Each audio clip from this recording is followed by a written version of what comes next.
In today's video, I will walk you through how to add text in Clipchamp. Open your project in Clipchamp. On the left sidebar, click Text. Browse the available text styles such as titles, captions, and animated text. Select a text style you want to use, drag it onto your timeline and place it above your video clip.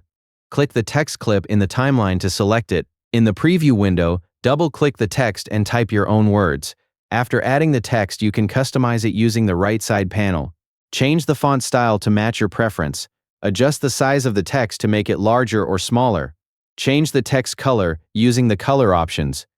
Move the text position on the screen by dragging it in the preview window. You can also add effects like fade, typewriter, or bounce from the same panel.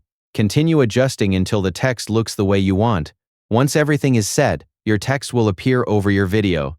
And that is how to add text in Clipchamp. Thank you for watching the video.